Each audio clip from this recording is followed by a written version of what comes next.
মদিনার এক প্রান্তে থাকতেন এক দরিদ্র সাহাবী। নাম ছিল না ইতিহাসের পাতায় বড় করে লেখা, কিন্তু আল্লাহর কাছে তার আমল ছিল অমূল্য। তিনি প্রতিদিন ফজরের নামাজের পর একটি কাজ করতেন। নিজের একমাত্র রুটি থেকে অর্ধেক ভেঙে রেখে দিতেন। লোকেরা ভাবত হয়তো নিজে পরে খাবেন, কিন্তু না। একদিন এক যুবক কৌতূহল নিয়ে জিজ্ঞেস করল, হে চাচা, আপনি প্রতিদিন রুটির অর্ধেক রেখে দেন কেন? তিনি মুচকি হেসে বললেন, এটা আমার নয়, এটা সেই রিজিক যেটা এখনো দরজায় কড়া নাড়া দেয়নি। কিছুক্ষণ পর সত্যিই দেখা গেল এক বৃদ্ধ দরজায় এলেন। কাঁপা কণ্ঠে বললেন, 2 দিন কিছু খাইনি। সাহাবী কিছু না বলে সেই অর্ধেক রুটি তার হাতে তুলে দিলেন।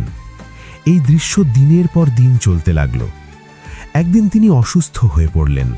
রুটি রাখা হলো না। সেদিনই দরজায় কেউ এলো না। পরদিন তিনি আবার অর্ধেক রুটি রাখলেন। দরজায় এলো এক ইয়াতিম শিশু।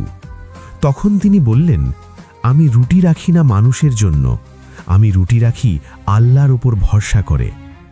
কয়েকদিন পর তিনি ইন্তেকাল করেন। লোকেরা ঘর পরিষ্কার করতে গিয়ে দেখল একটি পুরনো থলে। তাতে লেখা ছিল, যে আল্লাহর জন্য জমা রাখে সে কখনো খালি হাতে ফেরে না।